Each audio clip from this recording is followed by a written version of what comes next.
Hi, I'm Cameron, And I'm Camila. and today we're going to be reviewing Barbie. Barbie is a 2023 movie directed by Greta Gerwig, and it takes Barbie on her adventure and understanding her feelings and understanding how the human world differentiates from the Barbie land. So, this movie had a lot of hype on social media. It's one of the most hyped films I've seen in a while that's not part of a big franchise. Do you think it lived up to the hype? Do you think it didn't? Do you think it's properly rated? What do you think? I think it's properly rated. I think a lot of what is on social media is a lot of the conservatives kind of going against the movie. That's been a lot of what has happened since it came out and since people have been watching it. But I'm not really like the type of person to say like, oh, it lived up to the hype, it didn't. I mean, if it's a good movie, if it makes me laugh, I'm gonna like it. Those are my thoughts on it personally. Yeah. What about you? I completely agree. Like when Greta Gerwig announced that she was going to be doing Barbie, you knew it was going to be a very divisive film, no matter what. But I think it's a very good movie. I don't think it was overhyped. I don't think it was underhyped. I think it's just a very good movie that'll probably be nominated for Best Picture. Gets the accolades that it deserves. I agree. It's definitely going to earn a couple awards. Not only just like set design, like cast, like stuff like that. I think it was properly rated. I liked everything about it. I think it did really well. Yeah. So I think a big part about this movie, which you mentioned before, was the cast. Like, what'd you think? It's a very stacked cast. It's a crazy cast. I remember when they first put out the posters and I got so excited. It was like almost kind of random. I like Dua Lipa. I forgot his name. Michael Cera. Yep. Michael Cera, America Ferrera. Kate McKinnon. That was really good too. John Cena. John Cena wasn't announced. He was kind of like a surprise character in the movie. He was announced. I remember when they announced John Cena. Was he announced? Yes. I don't remember. Okay, I might have missed it then. I know any John Cena news. I know he was announced. Of course. But what do you think about the cast? I thought it was really good. Like, everyone came to play. I don't think there was a bad performance. Of course, like Margot Robbie and Ryan Gosling are both getting acclaim for their performances, deservedly so. But I think it was a very good cast, and I think everyone did a good job playing their part. No one was trying too hard to upstage anyone. Right. I think, like, again, everyone just did their jobs, and that's what happens when you cast top-tier actors. Yeah, I really liked seeing their interactions with each other, specifically between Ken and then the other Ken, who was played by Simu Lee. I thought it was really funny. Yeah. They just kept having like this kind of like frenemies thing, and like doing beach and like trying to get Barbie's attention. I thought it was really funny. Yeah, it would have been interesting to see who would have won the beach off. The beach off was its own thing. I thought it was really funny. The way they just kept calling it beach as if that's like Ken's job. Like Ken's job is to do beach. So speaking of Ken and Ryan Gosling, so people think he should be nominated for an Oscar for playing Ken, but he also might be nominated for an Oscar for his musical performance. What do you think of the soundtrack as a whole? The soundtrack is actually really good. I have more than half of it on my playlist just because it's really good. Ice Spice, her track was really good. Definitely Dua Lipa's, because hers is like not the intro song, but it's definitely like the main one. I think they use parts of the song as like the score for other scenes in the movie, like when Barbie is walking into Mattel and stuff like that. Like I think it was a really killer soundtrack. I thought it was a really good soundtrack too. Definitely some songs that are going to be like very played over the radio, such as that Dua Lipa song. I think I don't know what it's called, but I'm assuming like "Dance the Night Away." Yeah, that's what it's called. But so the set design was another thing that really stuck out in this movie, especially the contrast between Barbie Land and the real world. What were your thoughts on that? I loved the way Barbie Land looks. It looks exactly like how I pictured it when I was younger. Like, see, like even the way that Barbie floated, like from the top of her roof to her car, because nobody ever brings like the Barbie like down the stairs through the front door and into the car. They lift her off the roof and into the car. Or like when she opens the fridge, the back side of the fridge is stickered and has like fake products that are still stickered, like the milk and the fruit and stuff. But then on the side, like the door that opens, there's the shelf with the actual things, which is exactly like what my Barbie dream house had when I was younger. So like we've only had really good things to say about this movie. Do you have anything that you have a problem, anything that's a negative of this film that you think?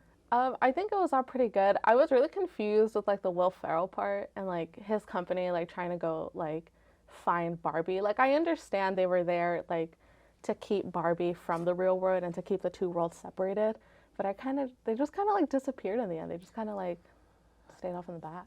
That's what I agree. I wasn't too confused. Like I liked the part. Like I liked how when she came in, she's like, "Oh, can I speak to your guys' boss?" They're all like, "Oh no, we're the boss," and it definitely helped like accentuate the big difference between Barbie Land and the real world, where we have sadly the patriarchy in the real world. And I just don't think they followed through with it too well, because after that whole scene where they chase Barbie throughout Mattel headquarters, then they're just like traveling, but they don't really try to stop Barbie at the end. Like, it doesn't really follow through with that. At the end, they just like go. Will Ferrell does like a bunch of goofy noises and cries, and then that's the end of that storyline. I thought it was something that could have worked, and they just didn't follow through with it. And that's my only problem with the movie. So I have one more question for you. Do you think that so like this movie's the highest grossing Warner Brothers film of all time. Do you think that this movie would have grossed as much if it didn't come out at the same time as Oppenheimer, which created a massive craze about Barbenheimer and people going to see both movies? Do you think it would have been, I think it would have gotten the same critical acclaim, but do you think it would have been like as watched? Do you think it would have grossed as much? This is a great question because I honestly don't know. Because I don't want to say that the like Barbie coming out at the same time as Oppenheimer and those two movies being completely different. I don't want to say that that's the reason why this movie got so big. It got so big for reasons on its own, but I really can't tell. I don't know. I think it would have grossed a lot. I don't know if it would have grossed, because it did gross more than Oppenheimer, so it would have been still very, very viewed. Yeah. But I think like for a lot of people, and including me, I probably wouldn't have seen either Barbie or Oppenheimer in theaters just because it's during the summer. So I watch a lot of movies during the school year and stuff, but during the summer, like I get pretty lazy. I don't usually go out to like the movies.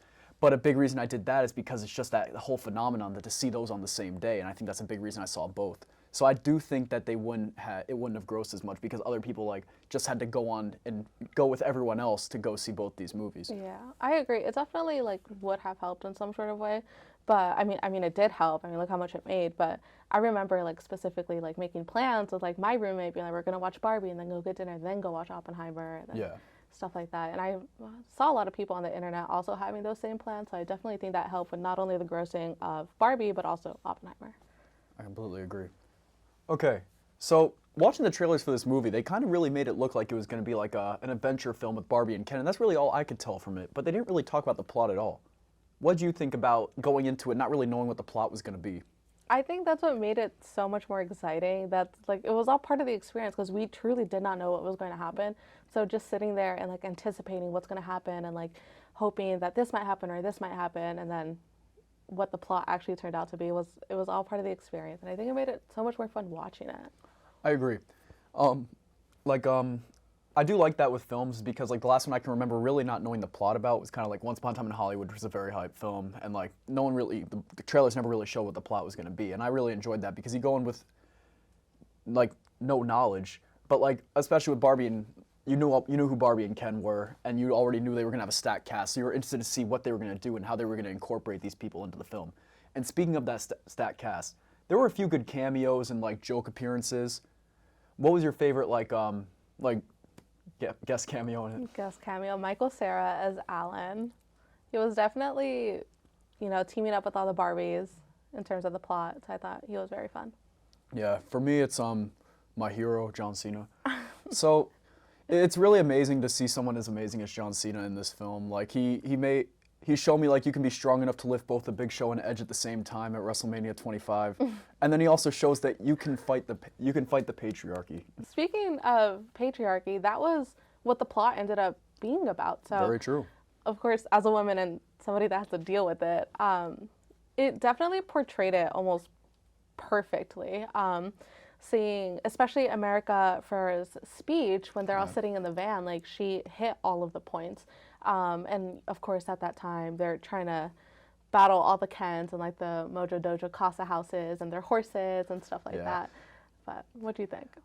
Again, I completely agree with what you're saying. It was definitely something that needed to be talked about in the film. And speaking of the Mojo Dojo Casa houses, I really one of my favorite scenes in the film was when they were trying to spoiler alert, when they were overthrowing the Kens, and you got the one guy mansplaining The Godfather.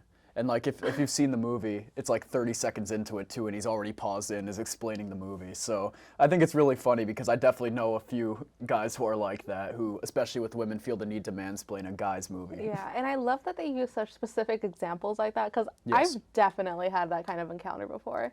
So just hitting it like right on the spot really did it for me. I completely agree. So what would you give this out of 10, Camila? Out of 10? Definitely a 9.5. Only I'm not giving it the extra 0.5 because of the Will Ferrell and like the Mattel company going around trying to like chase after Barbie. But other than that, I thought everything else was perfect. I completely agree. I'd give it a 9 out of 10. Thought it was a great film. Agreed. I think it's one of the best films of the summer. And honestly, I think people who were actually excited about the movie and didn't come in with agendas that they'd already made up in their heads before the movie started, it's a very enjoyable movie. Agreed. Thanks for watching. We'll see you next time.